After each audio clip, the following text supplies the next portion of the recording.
1日あれば、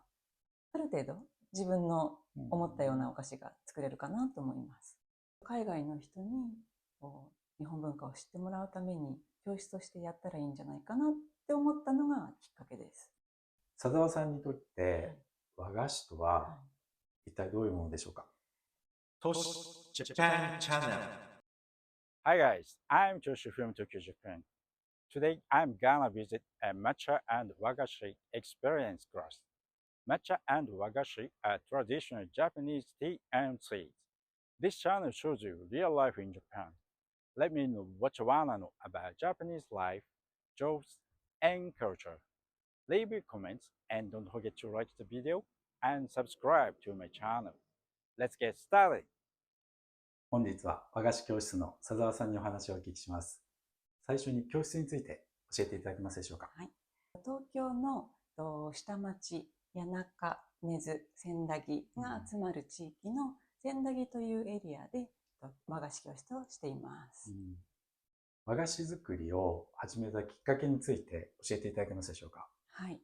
私は和菓子を習おうと思って習いに行ったわけでは全くなくって、何かお料理教室をしたくて、ちょっと大手の料理教室に勉強しに行ったんですね。で、ある時、その先生から和菓子もここで習えるよっていうことを言われて、体験してみないって言われて、じゃあちょっとやってみようかなぐらいの軽い気持ちで一回習ってみたんです。そしたら、あれ作れると思ってなかった和菓子が自分で作れるっていう風になって、じゃあちょっと習ってみようかなって思ったのが最初のきっかけです。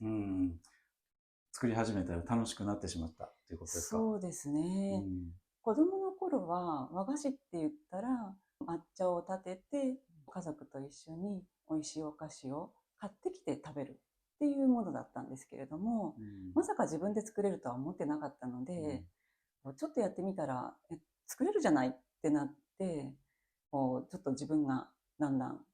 面白さに目覚めたっていう感じです。和菓子の特徴について教えていただけますか？すごくジャンルが広くていろんなお菓子があるんですけれども、今日ご紹介するようなお菓子は練り切りとか上生菓子って言われるお菓子で、お抹茶と一緒にいただくのが基本っていうお菓子ですね。他にもたくさん種類がありますので、どれもだいたい季節に合わせて作るお菓子だったりとかそういうものが多いです。上生菓子の練り切りですけれども、先ほど季節ごとによって変わるというふうにおっしゃっていただいたんですけれども、こちらの日本の四季に例えて、教えていただけますか？そうですね。例えば春だと桜の咲く季節に桜の花を作ったり、夏になるとひまわりや朝顔を作ったり、で秋になると菊を作ったり、で冬ですと梅の花を作ったりして表現をします。そうしますと、その練り切りというのは花がモチーフになることが多いということですか？そうですね。花が、一番多いかなと思いますが、鳥ですとか、風景をお菓子にするっていうこともよくあります。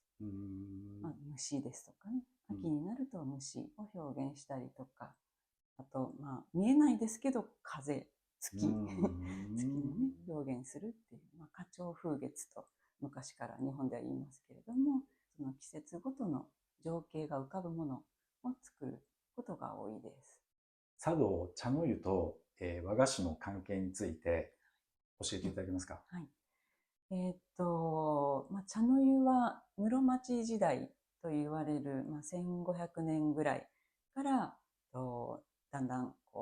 続いて今に至っているわけですけれども、もともとは武士の世界でたしなまれてたものですね。で、室町時代、江戸時代で、江戸時代になると武士の、皆さんがたしなむものとして定着してくるんですけれども、その中でお茶のお供としてお菓子が作られるようになったということです。で、本来お抹茶はお砂糖を入れないで苦い状態で飲むものですから、そのままお茶だけ飲むと苦くて胃にもきますよね。で、それを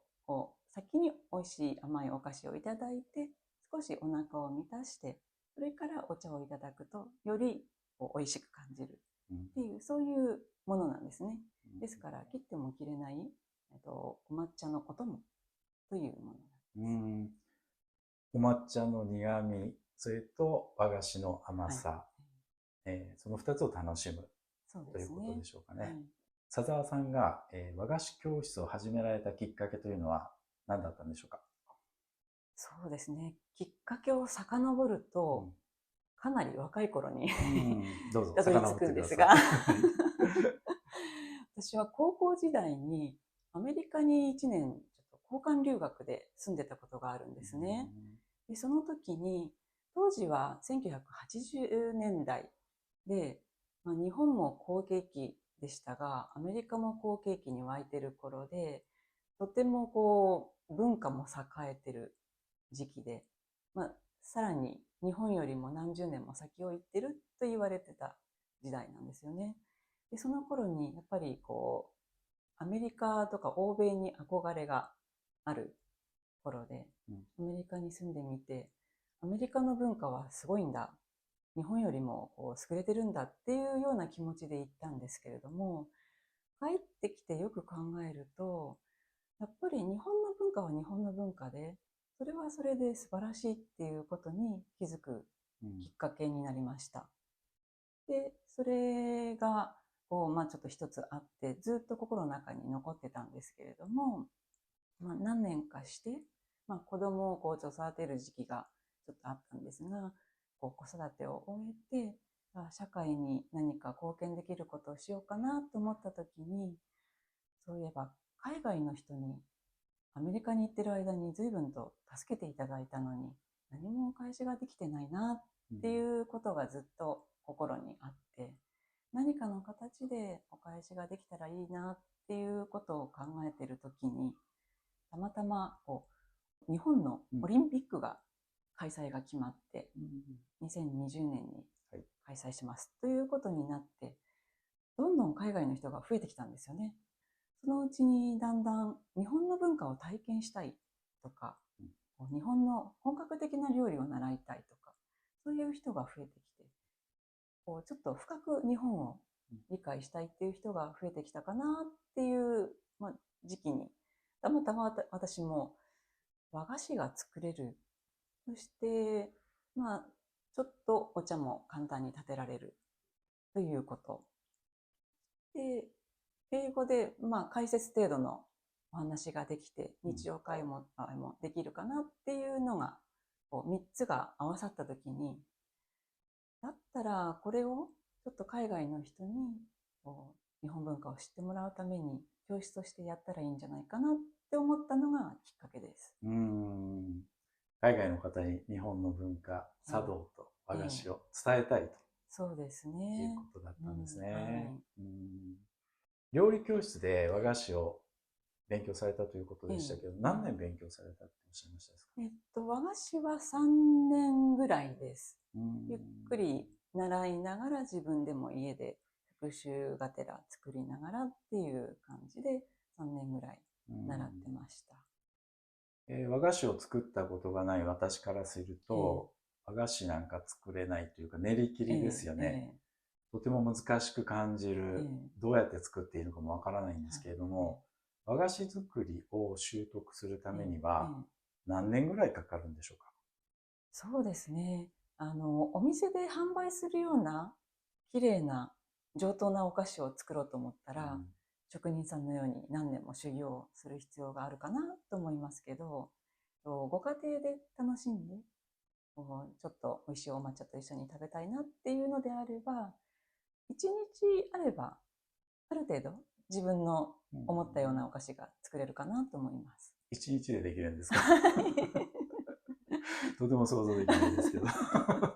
楽しいですよ。ああ、そうなんですね。1日でできるってのはびっくりでした。一つのお菓子を習得するのに1日ということです。その種類ごとに、練習をしなければいけない、ということなんでしょうかね。佐田さんは和菓子を食べられることが多いと思うんですけれども、練り切りは1年のうちに何回ぐらい食べられてらっしゃるんですか？250日ぐらい食べてるかもしれないですね。そんなに食べてらっしゃるんですね。生徒さんと一緒に食べてます。和菓子を食べて、健康的にというか、体的にはいかがですか？別に変化ないですか？ですね、和菓子は、植物性のものが主な原料なんですよね。大きい原料が豆と米と、それから時々お芋なんですよね。あと、海藻の寒天を使うことが多いんですけれども、油を使わないです。大体の和菓子は油がないです。動物性のものを使わないです。時々卵が出てくる。なので植物性が多くて、で豆と米と芋ですから健康的です。グルテンフリーでもあり、それからビーガンの方でも食べられる動物性のものが入ってないお菓子なんですよ。材料すら知りませんでしたけれども。そうですよね。材料を考えて食べないですよね。何か和菓子って甘いので、砂糖の取りすぎになるんじゃないかって思ってしまうんですけれども、やっぱり砂糖はたくさん使いますか？そうですね。お砂糖はある程度形を維持するために使う必要があるので、量は入ってると思います。ただ、たくさん和菓子を食べるものではなくて、小さな5センチ四方ぐらいのものをお抹茶と一緒に1個いただくっていうことなので、心配することはないと思います。砂糖の取りすぎになるほど食べるものではないということですね。そうですね。和菓子の歴史について教えていただけますでしょうか？はい。平安時代以降、日本は中国からたくさんの文化を取り入れてきました。中国の僧侶が教えてくれたおまんじゅうっていう今でもあるようなお菓子ですとか、羊羹と言われるようなお菓子は、もともとは中国にあったお料理が始まりのものです。そういった、お料理を日本人がお菓子としてどんどん進化させてきたものが今あるお菓子です。初めて聞きました。そういう長い歴史があるんです。とても面白いですよね。面白いですね。今和菓子といって日本のお菓子と言ってますけれども、起源は中国にあったという。あと歴史的なところで言いますと、日本の都は以前は京都にありました。今は東京ですけれども、京都で作られる和菓子と、それから武家の社会になってから東京が栄えて作られるようになったお菓子っていうのにちょっと違いがあります。で、京都はもともとは公家といって、欧米で言えば貴族ですよね、にあたる人たちが暮らしていて、お花の色にしたものをちょっと形を変えお花の形に軽くして、それでこの季節の花だなっていうふうに感じていただくとかっていう、そういう抽象的なお菓子が多いです。それに対して東京は、江戸の武家の社会でしたので、パッと見てすぐ分かるっていうのが好まれて、デザインも京都と江戸では違ったということですね。そうですね。佐沢さんにとって和菓子とは一体どういうものでしょうか？和菓子はやっぱり季節感を味わっていただくものっていうのが一つ大きくあります。季節の、さっきもちょっと言いましたけれども、お花ですとか鳥ですとかの情景をお菓子にしてますので、それを見た時に、今こういう季節なんだなと思ったり、昔こういう情景見たなとかっていうことを季節を通して、そして和菓子を見ることで感じられるっていうのが、とても和菓子の特徴的なところなのかなと思います。今お聞きしましたけれども、和菓子というのはただ単に味を楽しむということではなくて、目でも楽しむんだなっって今思いました。そうですね。うん、五感をフル活用していただくのが和菓子だと思ってます。非常に奥が深いですね。そうですね。佐沢さんのこれからの夢や計画について何かございましたら教えていただけますか？そうですね。和菓子を始めてもう丸9年、今度もうそろそろ10年目に入るところなんですけれども。教室を始めてそうです。10年ですか。教室を始めてもう10年目になるんですが、これまで和菓子をお教えして、お抹茶と一緒に皆さん召し上がっていただいて、私が拝見していると、やはりすごく和菓子をいただくことに意義があるなって思っていて、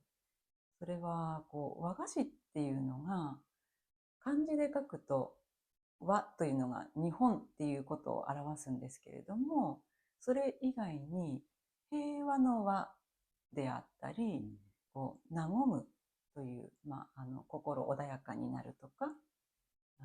みんなで楽しくするっていうような意味合いを持つ漢字なんですよね。その漢字のように和菓子はやっぱり人を和ませるお菓子であり、平和を願うお菓子なのかなというふうに思うんですよ。これからもやっぱりその和菓子と美味しいお茶をいただくっていう文化をもっと世界の方に知っていただきたいですし、もちろん日本人もあんまりそういうことを考えて生活してないですから、そういうことをちょっと考える余裕が持てるような、そういう生活を提案できるような、そういう教室を続けていきたいですね。素晴らしいですね。そうですか。ありがとうございます。これからも和菓子作りをみんなに広めていっていただきたいと思います。今日はどうもありがとうございました。はい。ぜひ習いにいらしてください。上がりました。ありがとうございます。ありがとうございます。ご視聴ありがとうございました。コメント、いいね、チャンネル登録お願いします。Thank you for watching. Please like and comment on the video and subscribe to my channel. See you next time.